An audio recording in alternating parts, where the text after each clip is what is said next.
All right. Good morning, everybody. In the classroom today, shooting our video for our review for our Latin American history quiz. It's going to be the second half of your reading guide. As you can see, I am all decked out in my football stuff today. The day that I'm shooting this is actually the first day of the NFL draft. So if you want to look up and see what day this was actually shot, you can go ahead and do that, but I'm not going to say it. And I just wanted a little bit of luck for tonight. So I'm going to be wearing this all day and not taking it off for anything, because if I do, the Packers might take somebody that I don't like. Does that make any sense? No, but I'm going to roll with it. All right, let's get into the review. Make sure that you did your warm up before this. That's all I'm going to say on the subject. And remember to go into the assignment tab. This PowerPoint will be in there with the slides that you're going to need. And I just want to remind you of that you can take a look at this, but there's going to be an explanation that's going to go along with this that I think is going to be very, very helpful for you. So please make sure that you are getting all of that information that you need. It's going to help you for that quiz tomorrow. Okay. So let's pull this up here.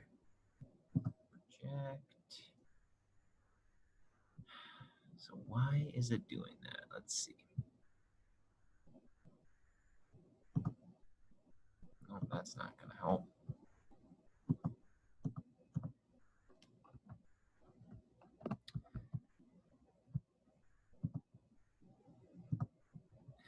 It keeps wanting to go for extend here, and I don't want that. What I want is for it to come up just on this slide like this. Let's see if that helps.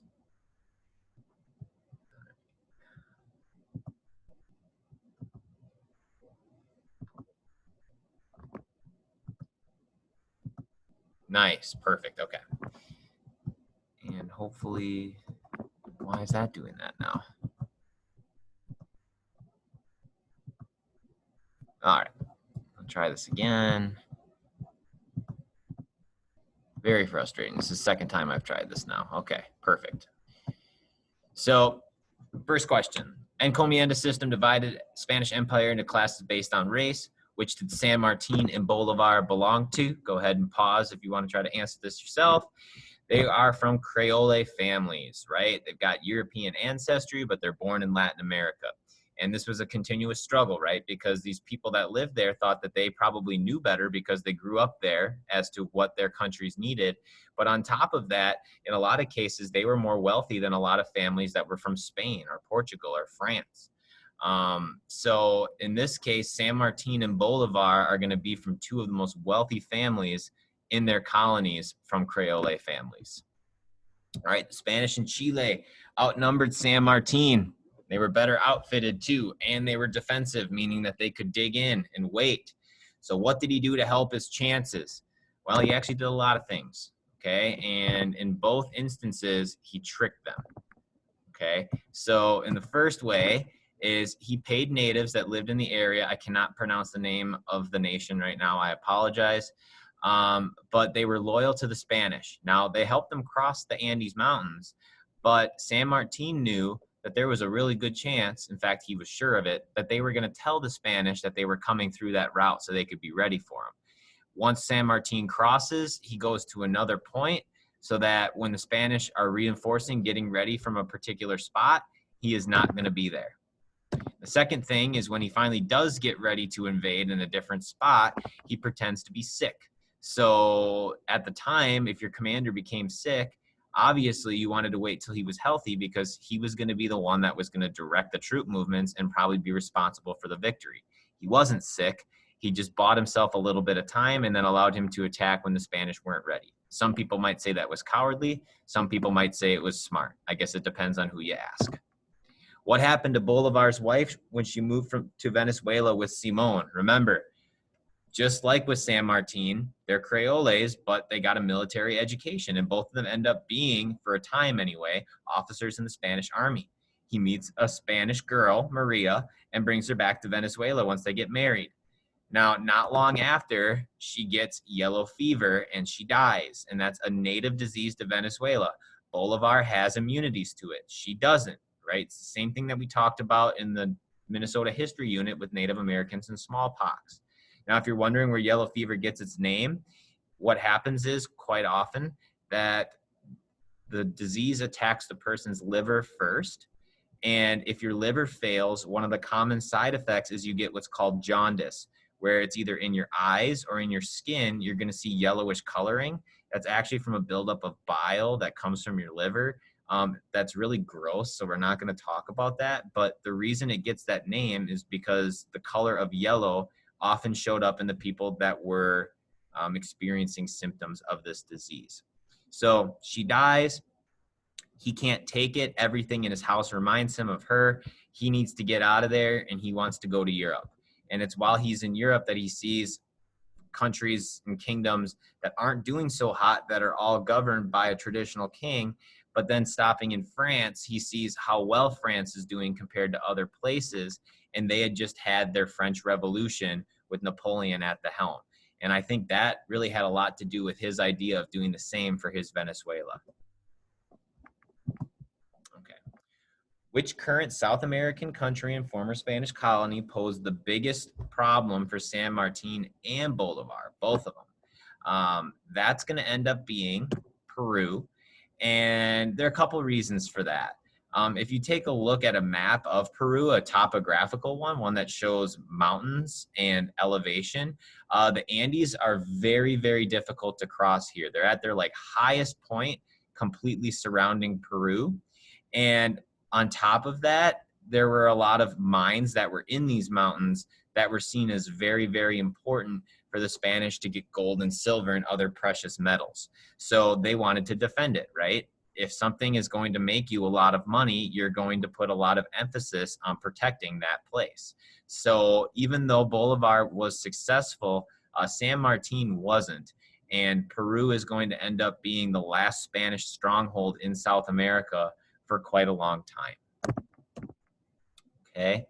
Bolivar's nickname, he was called the El Libertador, or the Liberator. And the reason why is because he freed so many of those northern South American countries, right? Just a hint, you're definitely going to want to know what Liberator means for tomorrow. Okay. So how is Brazil different from other Latin American countries? If you watched the video yesterday, this should look really, really familiar. Each of these colors belongs to the native, well, not native, but to the predominantly spoken language in those areas. And it's because they spoke Portuguese because they were a Portuguese colony. Now, they're really the only Portuguese colony in South America, but that's kind of misleading because if you look, you have one very, very large country here, and then with the Spanish ones, it's a lot of smaller countries. In fact, they're pretty close to the same size. And that's going to have to do with Brazil's unique path to becoming independent and how they were able to keep it together as one entity as opposed to San Martin and Bolivar trying to unify it, but not quite getting to that point.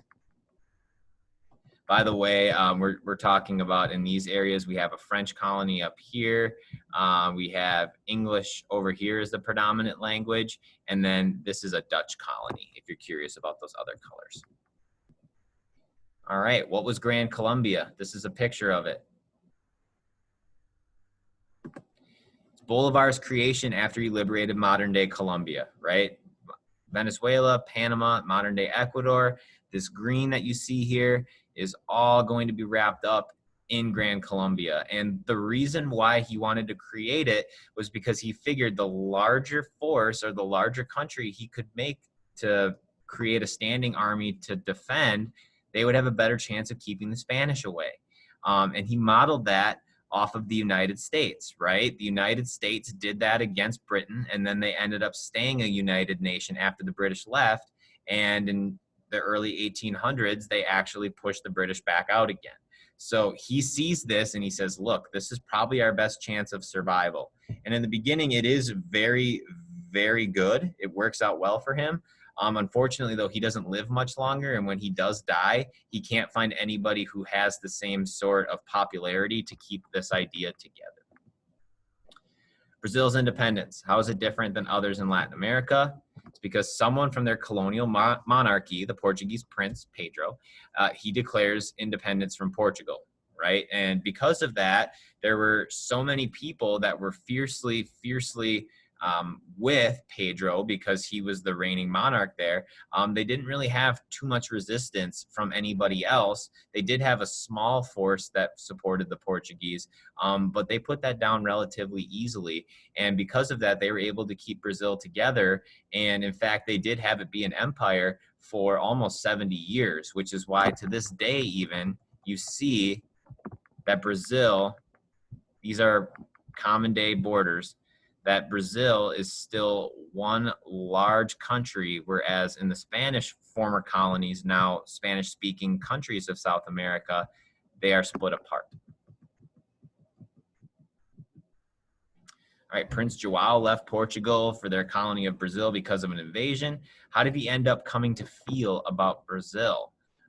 You would think because they're going to this climate down by the equator from a completely different place that he might have some difficulties with it.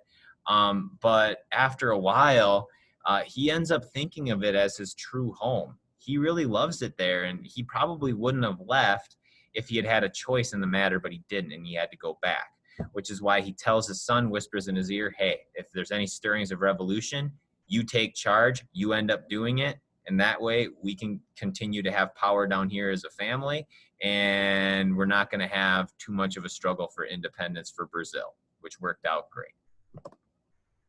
The Viceroy of Buenos Aires, what did he do when the British Navy showed up to invade? This is from Reading Guide 6, Revolutions in the South. He got it out of there, right? He ran away. And the Viceroy, which is, we'll talk about that in a second, but it's an agent of the king. When he left, that left open a hole for people who were already thinking about wanting independence to start planning openly, right? Because there was nobody to tell them not to. Now, if you want to try to remember what Viceroy is, because you might want to for your quiz tomorrow, think of it as like the vice president to a president, right? And Roy being royal. So it's like vice royalty. You're one step below the very top office, okay?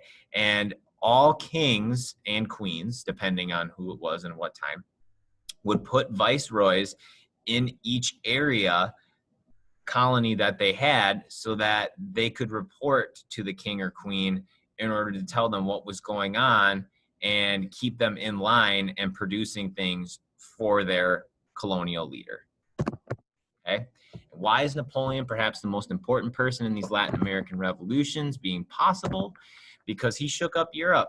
With him invading all these other kingdoms and putting other people in charge that weren't already there, this left open what we call a vacuum or a hole. And people who had been thinking about going against the encomienda system for so long now had an opportunity with their kings or queens being kicked out of power. Okay? Napoleon cared about Europe. Okay, so the people that were there really only cared about that. These people that were in their own countries in Latin America, they cared about their own country, which is fair. But now they were finally given a means to do some planning and do something about taking charge. Okay, Mexico had caudillos constantly trying to seize power. Caudillos are military strongmen, right? They were trying to seize power in the 1830s and 40s. What word can be used to describe this situation? Politically, we call it inconsistent and unstable, right? Because people like Santa Anna end up taking power 11 times in a matter of 3 decades. Now, Brazil, their situation, just because of how they were able to have their prince take over once their king had left, it was considered to be the opposite of this because we only have 2 leaders in the course of 70 years, and the only reason that was is because one of them died. So I want you to take a look. In your vocab, you should find something that is the opposite of an inconsistent and unstable situation. That might be something that you want to know for tomorrow. Why did Bolivar end up freeing slaves upon his return to Venezuela from Haiti? Well, Haiti was a former slave colony, right? Sugar colony of Saint-Domingue. We know that.